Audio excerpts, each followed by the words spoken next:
Okay, so last week Niger ordered Mr. Itte, the French ambassador, to leave the country. But he, with the commendation of the French president, Emmanuel Macron, defied the order. And so presently, Mr. Itte, the ambassador, remains inside the French embassy after his 48-hour deadline passed on Monday, the 28th of August last month. Now, in response, the military leadership of Niger cut off power and water supply to the embassy. When that didn't appear sufficient to compel the ambassador to vacate as per the order, the new Niger leaders revoked his diplomatic immunity that was on Thursday, the 31st of August, the end of last month. The statement from Niger's Foreign Affairs Ministry read, it said, Mr. Itte no longer enjoys the privileges and the immunities attached to his status as a member of the diplomatic staff of the embassy. Police were effectively at that moment tasked with expelling the ambassador. But as we wait, the Nigerian police, as we wait for them to evict the ambassador from the embassy as directed by the new leaders of Niger, today, September the 3rd, is another deadline for the French military personnel stationed in the country to leave Niger. Now, the question is, considering the French ambassador defied a similar order to leave last week, will the 1,500 plus military personnel obey the order and depart? Or will they, like the ambassador, defy the order and stay? If they defy the order and stay, or if they depart, what are the implications for Niger and for France? Now, let's start with the first scenario. And the first scenario is that the 1,500 French military personnel will obey the order and leave Niger. What is the implication? Now, for Niger's leaders, number one, it will mark a major victory by demonstrating their ability and determination to assert authority and sovereignty over Nigerian territory. For France, of course, it will be a harsh yet accurate reminder that they are guests in Niger, and their stay in Niger depends on respecting and not disrespecting or undermining Niger's territorial integrity. Number two, still for Niger's leaders, it will affirm their status as the legitimate government of Niger. Now, this is significant given the refusal by Western countries, led by France, to recognize them as the new leaders and insisting on reinstating the deposed former leader, that is Mr. Bazoum. Actually, France's withdrawal, should they obey the order, will be an acknowledgement that the new leaders are effectively in charge of Niger. Third, such a withdrawal will also bolster the position of Niger's new leaders in negotiations regarding other French interests in the country, allowing them to secure even more favorable concessions. Now, France's economic interests in Niger are already under scrutiny, and this scrutiny will only intensify with the withdrawal of French troops.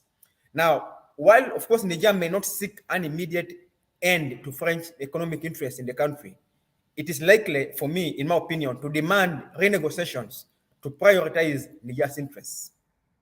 Fourthly, such a withdrawal by French troops, if they obey the order, could embolden the people of Niger and the leadership of Niger, to even make additional demands, demand the withdrawal of other countries, which also have other Western countries, which also have military bases in Niger, like the US. Or indeed, if they don't do that, they could be emboldened to initiate new negotiations, which can give them better military benefits.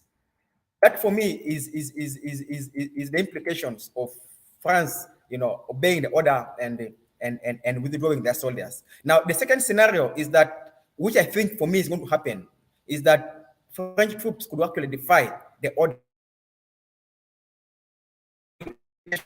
for Niger's, leadership. Number one, it will be a significant setback. It will suggest that the new leaders are unable to assert authority and sovereignty over Nigerian territory. It would also imply that the French are not just guests in Niger, and their presence does not in any way depend on respecting Niger's territorial sovereignty, as already implied by the ambassador who has refused to leave following a similar order. For Niger's new leaders still, it will also undermine their position as the legitimate leaders of Niger, portraying them as usurpers, portraying them as pretenders with whom other countries should not engage on matters regarding the interests of Niger as a country. Now, at the same time, of course, it will bolster, France's demand for the reinstatement of Mr. Bazoum, the former leader, as the legitimate leader of Niger. Furthermore, for Niger's leaders, France's refusal to withdraw their troops will further weaken their position, of the new leaders. It will weaken their position in enforcing other directives, while at the same time strengthening French influence, perhaps even compelling these leaders to maintain the status quo regarding the existing, unfair economic and military agreements with France made under the former president. Moreover, it will leave the new Niger leaders with the choice of either militarily confronting the French or consenting to French demands and reinstating the former leader. Now, for me, those are the consequences of the French refusing to withdraw their troops as per the order that gives them a deadline up to today. Now, finally, and for me, the heart of our debate, what and how should Niger respond? How should Niger's new leaders respond? What are their options and what are the implications for each of these options? Let's start with the first option. Do nothing and wait. That for me is the first option. Now, this is what the new leaders have done so far with the French ambassador who refuses to leave. They have simply waited and they are yet to do anything in regard to that. They could do the same with the French troops. If the troops refuse to leave, they could just do nothing and wait. The problem with this option is that it will show that they are weak. It will undermine their legitimacy as Niger's leaders and dilute their determination to assert authority and sovereignty over the territory of Niger, as I've explained in the first scenario. Now, still on this, it would provide, of course, the French with the time. Above else, for me, it would actually give the French the time that they want to accomplish a number of objectives. I've argued this before. I've argued before extensively, on my website, that is Africa Interest. I even wrote an article on this. Here, I'll just summarize. What time? Why do the French need time? Because everything they're doing seems to be an attempt at buying time. They want first and foremost, time to steer division within the new leadership. They expect that, as time goes, there will be cracks within the new leaders, and this would be good for them to exploit. Secondly, they want time to incite internal resistance to challenge the new leaders internally and fracture the apparent unity among them. You saw early August, there was this former rebel leader who came up and said he was beginning a resistance to reinstate the former leader. France is still hoping for that and more of that kind to happen.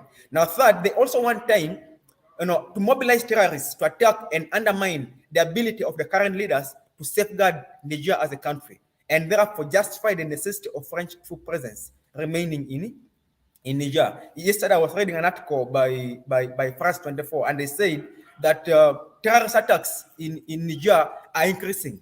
Of course, this is both a lie, and even if they're increasing, we must ask ourselves, perhaps it is actually the French who are encouraging this and arming the terrorists to attack Niger with the objective, of course, of undermining and trying to show the people of Niger that the new leaders cannot protect you and that you need, French troops to remain present in Niger to protect you. So obviously they're buying time for that. And finally, I think that France is also buying time to build, a European consensus to eventually intervene in Niger. You saw last week when the ambassador, defied the order to leave and stayed. German, openly declared that they're in support of the ambassador, in support of France. The European Union also declared their support, that they're in support of the ambassador and in support of France. What that tells me is that France is trying to build some kind of consensus among, Western nations, saying, look, we are going to attack Niger and reinstate the former president. But you either join us, or if you don't want to join us, keep quiet. And I believe that is the kind of consensus that France is in the process of building. So they want time to do that. So should the new leaders of Niger do nothing, they basically play into the game of France. They give France the time to do all of the things. So this brings us to the second option for the new leaders of Niger. The second option for them is to mobilize the public to protest, to march and surround the French military base, demanding their exit. Now, the question is, will the French soldiers respond with force? Well, maybe, but also maybe not. But I actually think that they will not respond with force. I mean, that is so highly unlikely, because then the repercussions against them would be severe. It would essentially mean a fundamental and irreversible break in French relations with Niger. It would unite the people of Niger even more, generate support from the entire African continent, and gain more support from international allies like Russia. Now, this would basically trigger, above else, the kind of resistance reminiscent only to the anti-colonial struggle. The French don't want that, because then their worst fear would come to life. A domino effect spreading not only across former French colonies where they still hold influence, like Cameroon. It would basically spread even to other countries throughout Africa, because then I'm sure even those who are standing on the fence would be like, how can you kill civilians? They're only asking you to leave. So I think the French military wouldn't respond with fire, and kill civilians. But of course, if they did, then you could be sure, you can be sure that they will by default lead us to the third, and for me, final option. And that is a military confrontation with the military of Niger. Now, whether or not they confront, and kill the civilians, still the military leadership of Niger has the third and final option.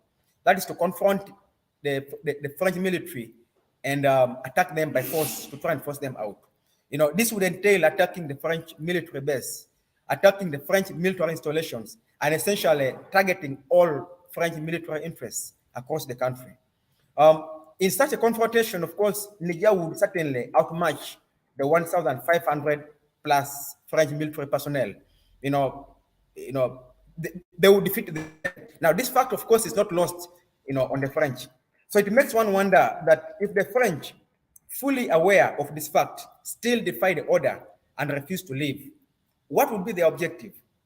In my opinion, it would imply a premeditated move by the French, a kind of bait aimed at provoking Niger into military engagement. The plan would be to seize this opportunity, to bolster their forces in the name of evacuating French nationals, potentially partnering with ECOWAS forces and invading Niger, leading to what I believe is their objective, a full-scale war, which would then give them the opportunity to fight the new leaders, overthrow them, and reinstate their puppet, the former president. I actually believe, in my opinion, that the French want war. All they are trying to wait for is an opportunity to engage militarily. They were hoping that ECOWAS would fulfill their plan. You remember ECOWAS making all those ultimatums and saying they have a standby force and all that. But for some reason, I think they noticed the public sentiment, within West Africa and Africa as a continent and globally is against such a move. So they have been holding back. But France wants them to attack. France is champing. France is impatient, and time is running out for such. So I know France is going to be trying to do everything. And the refusal of Ambassador Itte to leave itself was partly, the French trying to create an excuse. If Niger is to forcefully enter the embassy and try to evacuate the ambassador, then France then gets an excuse to intervene and say, we're coming in to save our ambassador, and in so doing trigger war, which actually is their final objective. So these are the three options for Niger's leaders. Either they can sit back and wait. I've explained the repercussions of that. Or number two, they can mobilize public action. Let the public go surround the military base and demand that they leave. I've also explained the repercussions of that. Finally, they could choose to engage militarily to force out the French military from their country. That is the third option. Which option should the new leaders of Niger go with? That will be in our next discussion. Thank you.